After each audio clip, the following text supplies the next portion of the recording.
আসসালামু আলাইকুম। চলে আসলাম নতুন আরও একটা ভিডিও নিয়ে। আজ ছিল শুক্রবার সকালবেলা বাজারে গিয়ে কিছু বাজার নিয়ে এসেছে। মাশাআল্লাহ, এখানে খুব সুন্দর ফ্রেশ তাজা মাছ নিয়ে এসেছে।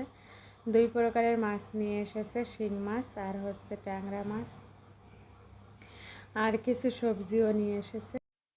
এখানে বেশ কয়েক প্রকার সবজি নিয়ে এসেছে, পটল, তারপরে করলা, ধুন্দুল, চিচিঙ্গা, বেগুন, আর সব কিছু বের করে নিয়েছি। এরপরে ফ্রিজে গুছিয়ে রেখে দিব, আর মাছগুলাকে কেটে নিব। মাছগুলা কেটে দুপুরের জন্য কী কী রান্না করব সেগুলাও শেয়ার করব।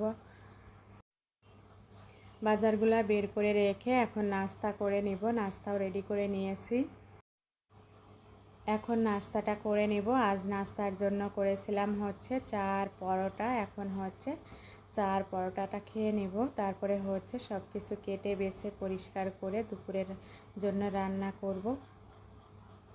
সবার জন্য একটা করে পরোটা আর চা বানিয়ে নিয়েছি। এখানে আমি আর আমার ছেলে নাস্তা করে নিব। এরপরে সব কিছু কেটে বেছে পরিষ্কার করে নিয়েছি।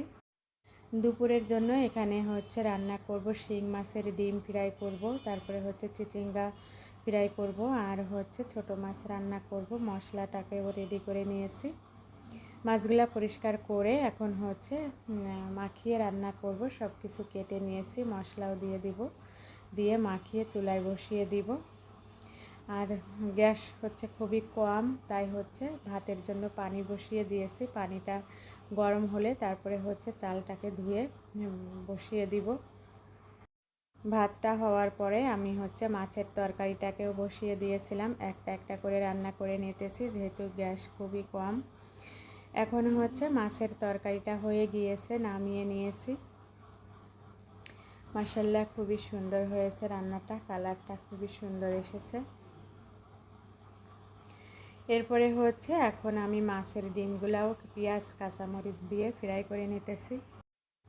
ফ্রাই করা হয়ে গিয়েছে, এখন নামিয়ে নিব। নামিয়ে টেবিলে দিয়ে দেব। এরপরে চিচিঙ্গা ভাজিটাও করে নিব। আলহামদুলিল্লাহ, দুইটা তরকারি রান্না করা হয়ে গিয়েছে। এখন শুধু চিচিঙ্গা ভাজিটা করে তারপরে আমরা দুপুরের খাওয়া দাওয়া করে নিব। আলহামদুলিল্লাহ, এটাই ছিল আমাদের শুক্রবারের দুপুরে রান্না বান্না। যেহেতু ফ্রেশ মাছ নিয়ে এসেছিল, শাকসবজি, সেগুলাই রান্না করে নিয়েছি। চিচিঙ্গা ভাজিটাও হয়ে গিয়েছে। ডিম দিয়ে ভাজি করেছি, আর ডিম দিয়ে ভাজি করলে আমার ছেলে অনেক লাইক করে, এজন্য চিচিঙ্গাটাকে ডিম দিয়ে ভাজি করে নিয়েছি।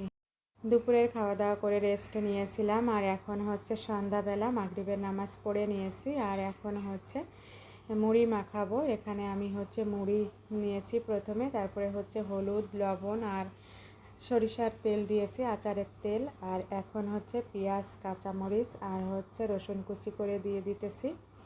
এখন একটা চামচ দিয়ে মিক্স করে নিব। সন্ধ্যার নাস্তা ছিল এটা আমাদের, ঝালমুড়ি। আলহামদুলিল্লাহ, আর খুবই মজার হয়েছিল মুড়ি মাখাটা। এখন মিক্স করে নিতেছি। আর আচারের তেল দিয়েছি। আচারের তেল দিলে খুবই সুন্দর একটা ফ্লেভার আসে মুড়ি মাখা থেকে। এখন খুব ভালোভাবে মিক্স করে নিতেছি। এরপরে খাওয়া দাওয়া করে নিব। আজ এ পর্যন্তই। আল্লাহ হাফেজ। আসসালামু আলাইকুম।